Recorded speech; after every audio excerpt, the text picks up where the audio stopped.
Yeah, I think using the platform she has that she's gained with all these followers nationally, but also globally. For decades, the WNBA searched for a true catalyst. Not just a great player, but someone capable of changing the league's entire economic and cultural direction. Caitlin Clark didn't arrive quietly.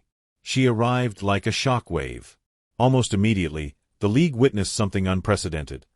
One player accounting for roughly 25% of all ticket sales, merchandise revenue, and television viewership. That number alone forced executives, analysts, and even skeptics to stop and reevaluate everything they thought they knew about women's basketball. This wasn't hype. This wasn't marketing. This was raw impact. I want y'all to tell me, what do y'all not like about Caitlin Clark? Is it the media coverage? Do you not like... When Indiana Fever tickets went on sale, fans noticed something shocking. The cheapest ticket to simply enter the building to watch Caitlin Clark soared past $270. That price was higher than the lowest-priced home opener tickets for 29 of the 30 NBA teams. Let that sink in. A rookie WNBA player created more demand than nearly the entire NBA. Fans weren't casual viewers. They were flying in from other states, buying resale tickets, and packing arenas night after night. This wasn't normal fandom. This was obsession-level demand. Tickets to the Indiana Fever home opener right now, the cheapest ticket to get you into the building to see Caitlin Clark, $271. And as the tweet here says, that's more expensive than 29 of the 30 NBA teams' home opener lowest priced ticket. That's pretty impressive. I'm going to give you one more here, Ron, before I get your thoughts. A valuation expert estimates that Caitlin Clark has generated somewhere on the order of $36 million extra dollars of revenue for the city of Indianapolis since she was drafted. Caitlin Clark's popularity didn't come from social media tricks or controversy. It came from basketball excellence. Her shooting range extends far beyond the three-point line. Her court vision creates open shots before defenses even react. Her confidence under pressure turns close games into unforgettable moments. Teammates openly talk about how she spaces the floor, unlocks offensive sets, and elevates everyone around her. She doesn't just score, she controls tempo, momentum, and belief. That's what separates stars from superstars. It's a more rational request, at least. The only problem is the WNBA, until Caitlin Clark, had no revenue. For years, the WNBA delivered high-level basketball but struggled to command mainstream attention. Caitlin Clark changed that overnight. Games featuring Clark consistently drew massive television audiences, sometimes outperforming high-profile NBA matchups. One women's basketball game featuring Clark surpassed 3.2 million viewers, beating marquee NBA games in the same window. That moment confirmed what executives had hoped for but never achieved. The WNBA finally had a true ratings driver. She obviously spaces the floor for us. She makes tough buckets.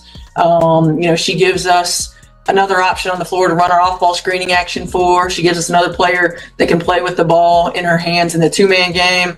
She just has a really high IQ and understanding. Despite generating tens of millions in value, Caitlin Clark's rookie salary sits at roughly $76,000.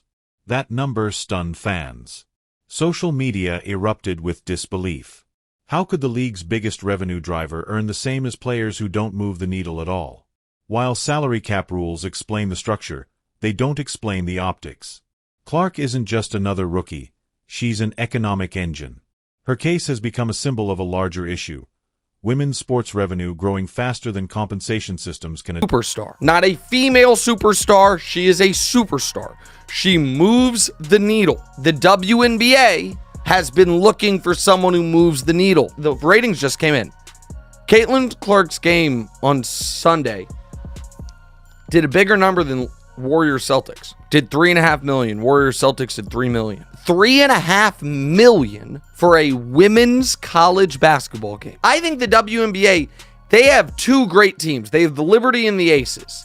And they played in the finals last year. They both have, multiple MVP caliber players, but it hasn't garnered quite the buzz yet. You already have a pretty high level of basketball, and then you add in a superstar in Caitlin Clark to Some voices suggested that Caitlin Clark wasn't solely responsible for the league's growth.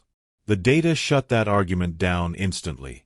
25% of league-wide engagement tied directly to one player isn't shared influence, it's dominance. This doesn't diminish other stars. It simply highlights reality. Clark's presence increases ticket demand, boosts ratings, sells merchandise, and amplifies attention for opponents as well. She lifts the entire ecosystem. That's the definition of transformational impact. Foul calls like everybody else. What exactly is the reason why I see so much hate on social media and from WNBA players? All she's doing is bringing more attention to the game, and she's very skilled. Like, whenever I watch Iowa games, her teammates always got an open shot. Please explain to me why. Caitlin Clark represents more than a great season. She represents a shift in perception. The WNBA now markets her front and center. Arenas sell out. Young fans are inspired.